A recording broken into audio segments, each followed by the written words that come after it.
yang akan membantu kita memberikan pencerahan mengenai jerawat gitu.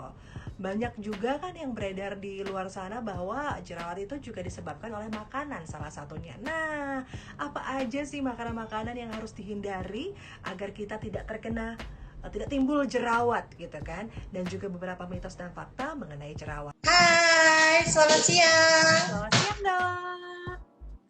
Apa kabar? Sehat? Halo. Alhamdulillah sehat. Sehat ya. Oke dokter. Kita akan langsung aja membahas mengenai topik kita pada siang hari ini, yaitu mengenai jerawat. Ini kayaknya adalah permasalahan kulit abadi ya. Semua orang banyak mengalami, termasuk juga saya gitu ya.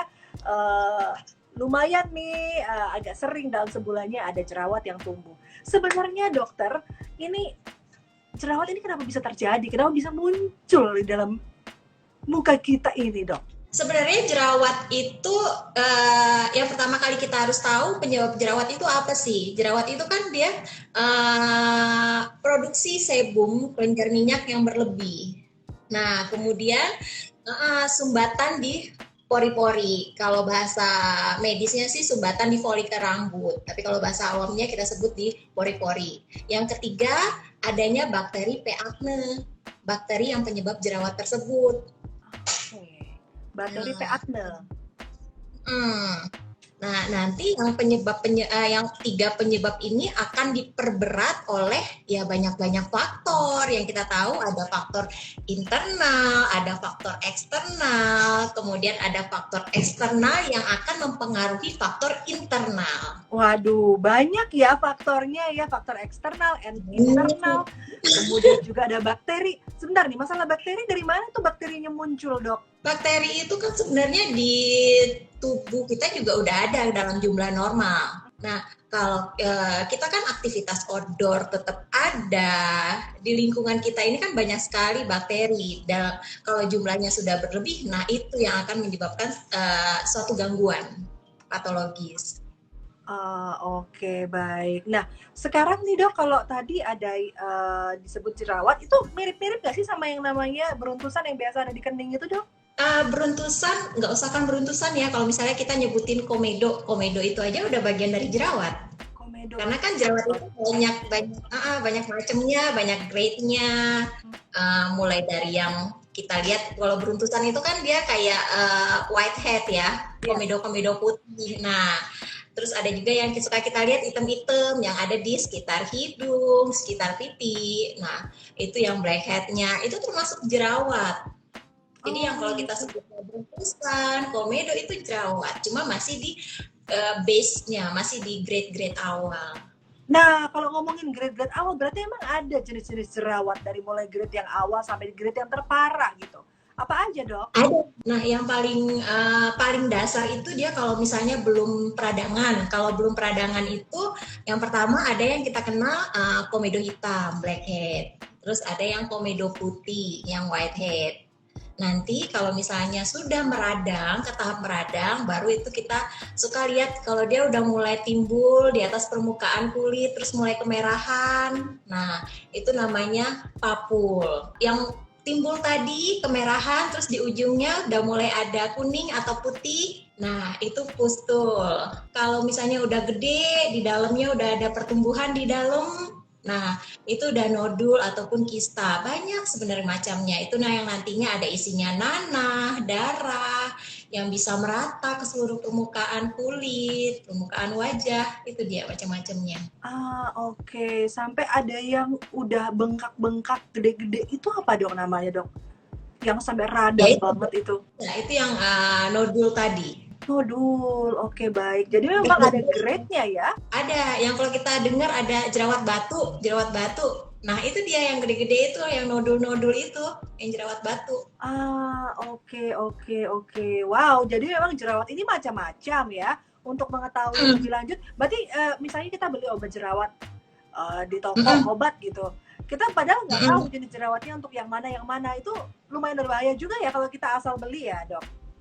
Ya, sebaiknya mungkin kalau misalnya masih yang kayak komedo, beruntusan itu mungkin masih bisa diterima kalau kita beli yang di drugstore. Tapi kalau misalnya dia udah yang papul, pustul, udah ada isinya, itu sebaiknya konsultasi ke dokter, ke klinik kecantikan, itu lebih baik. Baik. Nah, itu tadi jerawat macam-macamnya. Terus kenapa bisa terjadi jerawat ini, Dok? Nah, yang saya sebut tadi penyebab jerawat itu kan pada dasarnya yang tadi ya, yang pertumbuhan P. acnes, sumbatan di pori-pori, terus kelenjar minyak yang berlebih. Nah, itu diperberat dengan yang faktor yang dua tadi, yang tiga.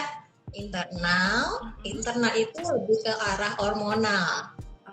Eksternal itu lifestyle. Nah, yang eksternal ini sebenarnya ada dua bagian lagi kalau misalnya. Jadi eksternal yang bisa mempengaruhi internal. Kayak kita makan, apa yang kita makan, terus istirahat, itu kan semuanya akan mempengaruhi si faktor internal, hormonal nantinya. Tapi kalau misalnya kebiasaan kita ngebersihin wajah, terus produk kosmetik yang kita pakai, produk wajah yang kita pakai itu pure murni dari eksternal. Tapi kalau kayak makanan, istirahat itu nanti yang eksternal yang akan mempengaruhi internal hormonal. Nah, komposisi internal dan eksternal ini yang paling banyak mempengaruhi jerawat yang mana yang lebih gede, Dok? Faktor apa?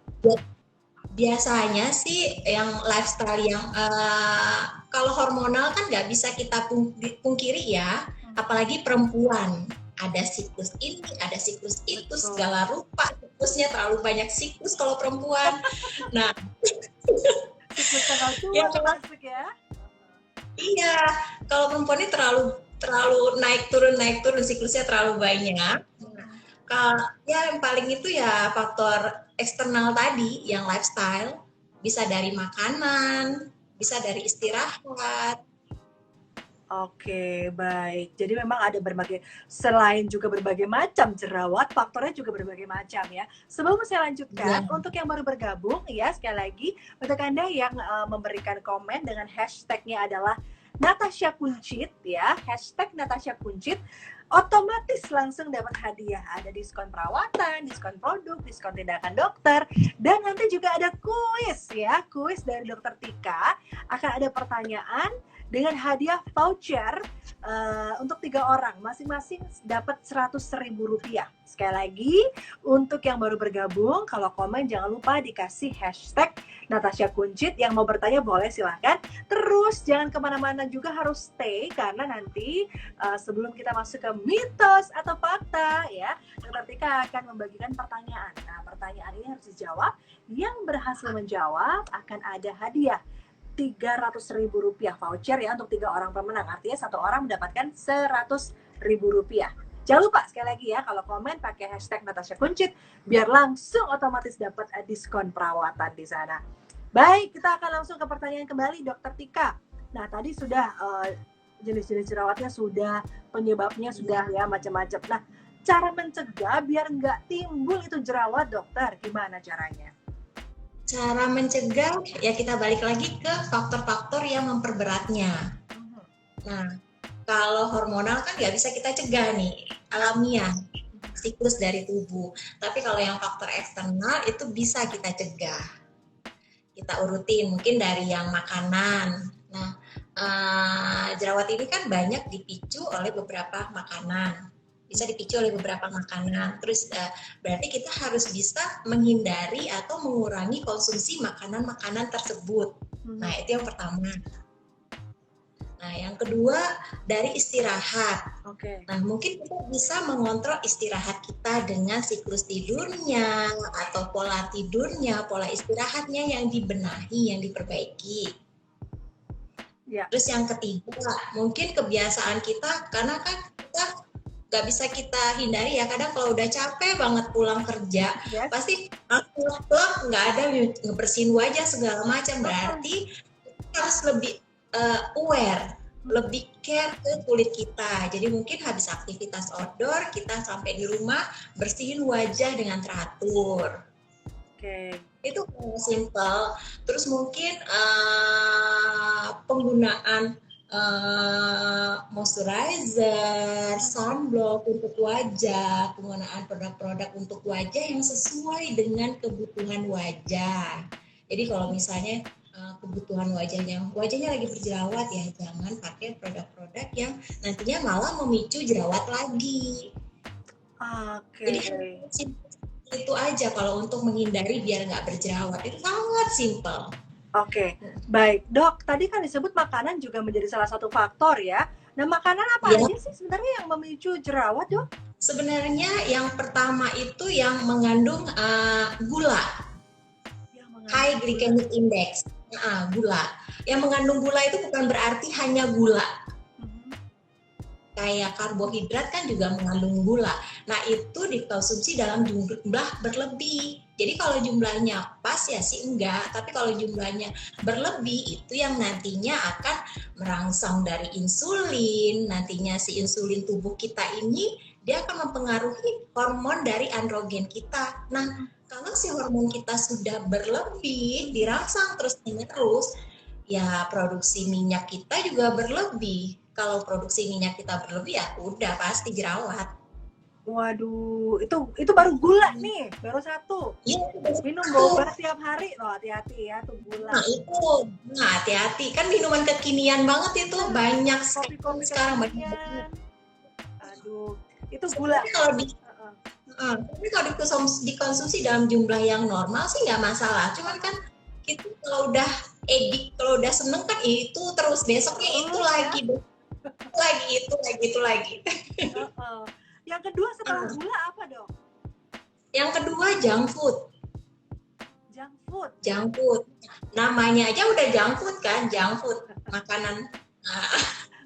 Makanan gitulah ya.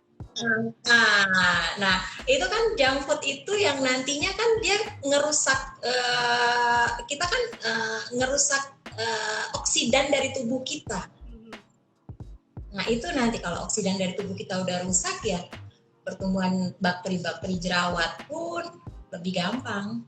Oke, baik. Itu kemudian junk food dan gula. Ada lagi kah dok? Kayak misalnya biasa kita cemil-cemil dok, kita nggak sadar ternyata itu bikin jerawat. Bisa. Apa? Kayak coklat itu kan nantinya sebenarnya kalau yang saya baca, coklat itu lebih mempengaruhi keseimbangan dari kekebalan tubuh. Kalau dikonsumsi dalam jumlah berlebih. Nah, kalau kekebalan tubuh sudah tidak seimbang, berarti kan segala macam juga bisa nemplok kan kalau dimakan dalam jumlah yang berlebih. Oke.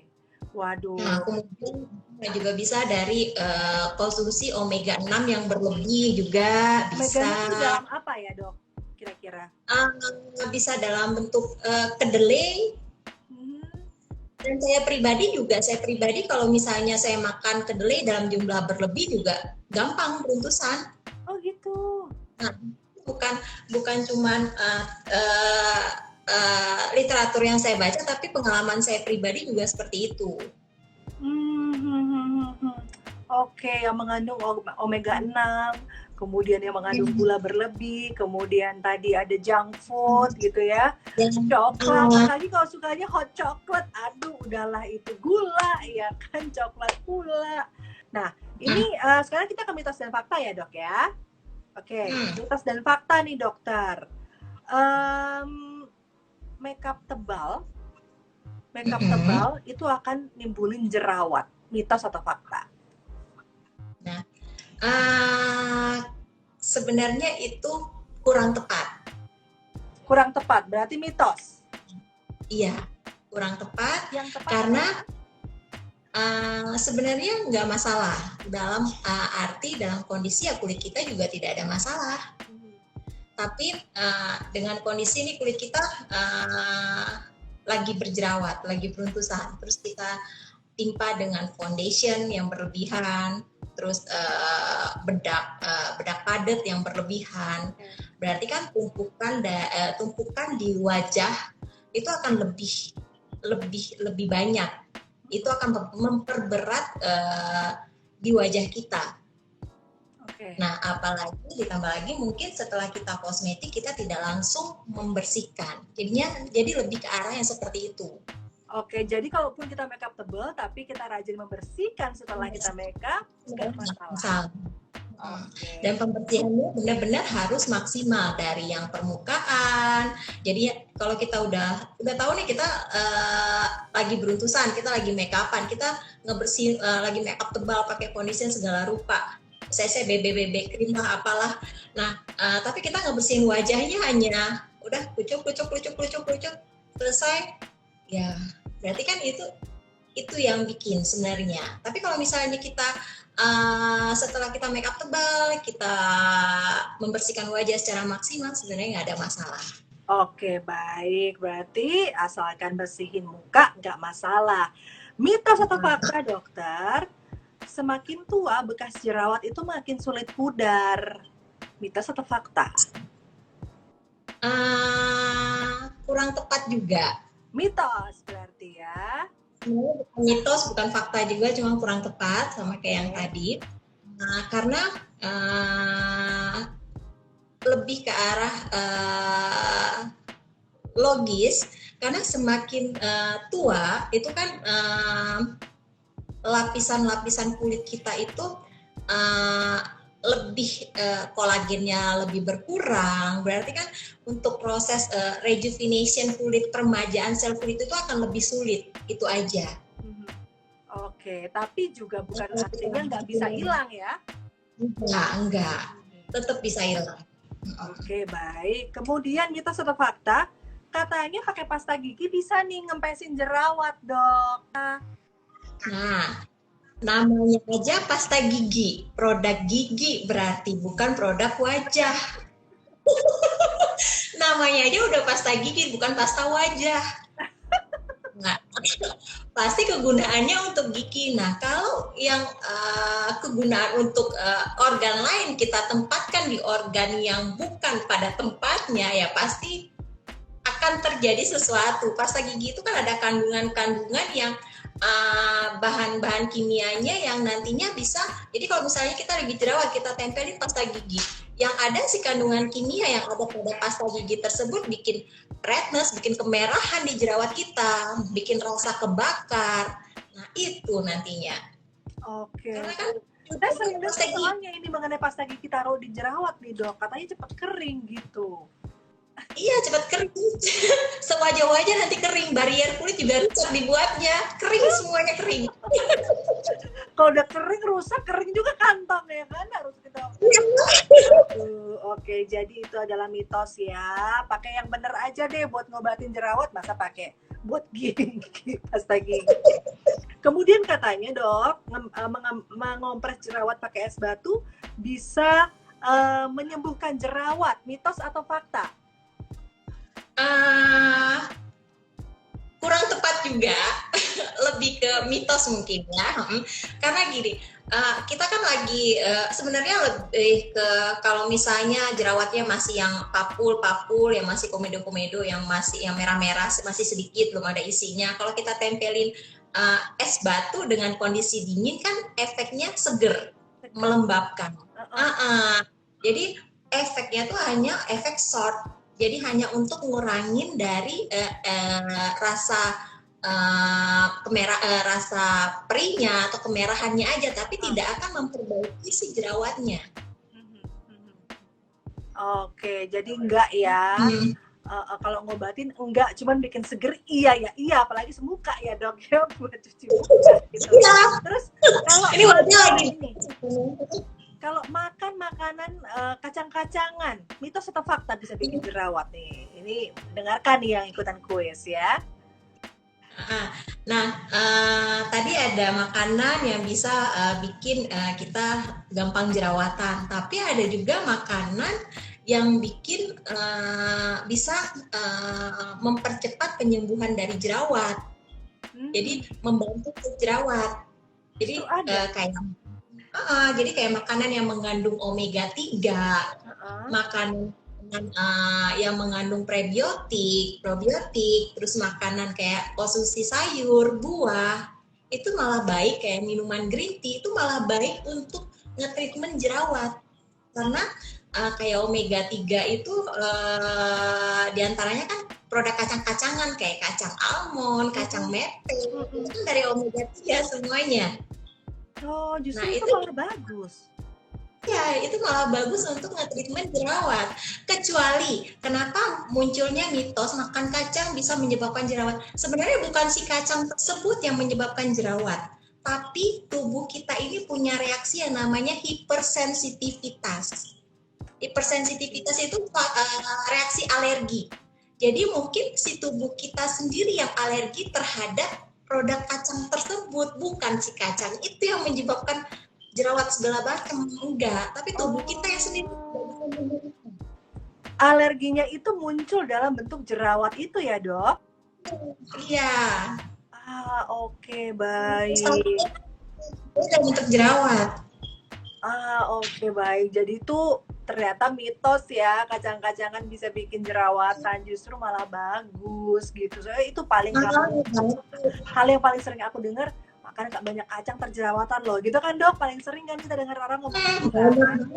Kita luruskan semuanya di sini. Baik. Nah, kita udah tahu nih jenis-jenis jerawat apa aja, penyebabnya apa aja ya. Ayo yang mau ikutan kuis yang salah tadi boleh isi ulang ya. Pertanyaan pertama adalah tadi penyebab jerawat apa, kemudian apakah makan kacang itu bisa menyembuhkan jerawat, itu mitos atau fakta. Yang ketiga adalah cara treatment yang diberikan untuk perawatan jerawat di klinik Natasha. Nah, tadi kan kita sudah bahas nih, Dok. Jenis-jenis jerawat, penyebabnya seperti apa yang harus dihindari nih biar nggak jerawat tadi kan, dari makanan dan segala macam. Nah, tapi kalau misalnya udah terlanjur jerawatan, dokter, gitu kan, udah terlanjur nih muka kita banyak jerawatnya, mungkin juga sekarang ada yang sedang nonton, sedang putus asa nih, aduh kok nggak sembuh-sembuh ini jerawat, apalagi sekarang bermunculan banyak produk ini katanya bisa buat jerawat, produk ini bisa buat jerawat, coba makin jerawatan lagi, gitu kan. Terus caranya gimana, dokter? Termasuk juga mungkin dokter bisa jelaskan kalau bersama dokter Tika mungkin di Natasha Kuncit ini apa yang bisa didapatkan perawatannya. Silahkan, Dok. Dari yang paling mudah dulu. Paling mudah mungkin kalau jerawatnya masih kategori-kategori yang tadi yang beruntus-beruntus komedo-komedo, itu mungkin dengan facial aja atau penggunaan produk secara rutin, produk pagi, produk malam itu kadang cukup. Nah, tapi kalau misalnya udah yang ada isinya, dia udah mulai isi nanah, isi darah, itu terkadang dengan pemakaian skincare, produk-produk wajah, daily cream, krim pagi, krim malam, sunblock itu terkadang tidak cukup, ataupun sekedar facial itu terkadang tidak cukup. Wow. Jadi saat itulah kita butuh yang namanya tindakan-tindakan khusus. Jadi mungkin di sana nanti kalau di Natasha sendiri itu sebenarnya banyak sekali macam pilihan untuk perawatan. Mulai dari yang paling base mungkin kita bisa peeling, itu paling dasar sekali, atau mungkin kita bisa photodynamic therapy. Photodynamic therapy. Nah, itu nanti kalau untuk jerawat itu sebenarnya ada dua pilihan dengan sinar biru ataupun infrared. Nah, mungkin kalau misalnya dengan kondisi yang lebih berat, jerawatnya udah yang hampir satu wajah, mungkin kita bisa akan menyarankan mungkin di laser, di IPL, sebenarnya banyak macam tindakan. Oke, tindakannya macam-macam, pokoknya tergantung dari si jenis jerawatnya itu ya, Dok? Tergantung dari kondisi kulit. Jadi kalau misalnya udah yang udah ada isi aja, udah isi nanah, isi darah, sebaiknya ya tidak cukup dengan penggunaan daily cream aja. Jadi itu baiknya diimbangi antara daily cream dan perawatan itu sebaiknya balance. Baik. Dok, ini pertanyaan saya pribadi nih. Misalnya timbul jerawat gitu kan. Biasanya tiap bulan pasti ada nih jerawat-jerawat nakal dari hormon kan yang muncul. Kemudian katanya orang nggak boleh kan dipencet, Dok. Katanya kan ada yang bilang juga harus dipencet sampai keluar darahnya tuh biar udah hilang, tuh benar-benar udah nggak ada gitu. Itu yang pertama, benar nggak harus dipencet sampai keluar darahnya. Yang kedua, kalau udah muncul jerawat nih, dokter, terus udah mulai sakit-sakit gitu kan, apakah benar itu harus diemin benar-benar diem sampai dia kempes lagi? Dan apakah kalau dia sudah kempes lagi, sudah nggak sakit lagi, itu dia udah hilang atau nanti bisa keluar lagi, Dok, sebenarnya itu jerawat yang ada di dalam kalau nggak diapa-apain? Nah, jerawat itu kalau misalnya jerawat yang cuma ngejendol di permukaan, yang nggak ada kan, coba nanti Rara, kalau misalnya kalau kita berjerawat, kita coba rasain. Karena kan jerawat itu pas yang kita rasain ke wajah itu kadang kayak ada di dalamnya. Ya. Nah, berarti kalau udah ada di dalamnya, dia berarti udah ada kapsul. Ada nih dok, saya lagi ada jerawat cinta nih dok. Ada dalamnya. Lagi Ini ada kapsul dalamnya. Iya. Oke. Iya, berarti dia ada kapsul. Nah, terkadang jerawat-jerawat seperti itu yang kalau kita pencet itu yang nantinya malah ninggalin kayak bopeng, scar. Tapi kalau jerawat-jerawat yang hanya ngejedol sedikit di permukaan yang kita raba tidak ada di dalamnya, itu sebenarnya kalau kita pencet nggak masalah. Oke. Terus kalau misalnya itu dia misalnya udah sembuh sendiri, apakah itu nanti suatu saat nanti dia akan tumbuh lagi dok? Selagi misalnya nih, misalnya di permukaan kecil sedikit aja, tapi di dalamnya gede nih, kapsul di dalamnya gede. Terus kita lihat dia misalnya udah kering, ini udah kering, tapi tidak menutup kemungkinan yang kering ini dia akan muncul lagi nanti. Bisa muncul lagi kalau si bakteri aknenya itu masih ada di dalamnya ini. Tapi kalau misalnya bakteri aknenya ini sudah tidak ada di dalamnya, nggak muncul lagi. Baik, terima kasih sekali loh waktunya Dokter Tika sudah berbincang dengan kami siang hari ini, memberikan pencerahan mengenai jerawat ya. Kecil-kecil tapi ganggu banget ya, akhirnya bikin stres juga gitu kan. Nah, untuk sahabat Sonora yang pengen konsultasi langsung dengan Dokter Tika, apalagi juga punya masalah jerawat, bisa langsung mengunjungi kliniknya di Natasha Skin Clinic Center di Kuningan City ya. Ini di lantai berapa dok? Lantai 1. Kita ada di lantai 1, Mall Kuningan City. Baik, di Mall Kuningan City di Natasha Skin Clinic Center, atau juga bisa kunjungi Instagramnya di @sahabatnatasha.kuningancity ya.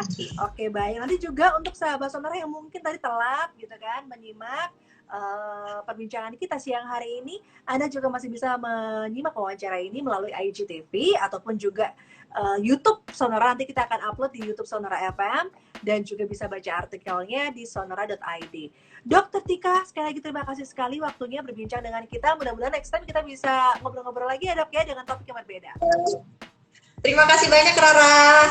Sama-sama, salam untuk semua teman-teman di Natasha Kuncit. Selamat siang. Bye-bye. Bye-bye.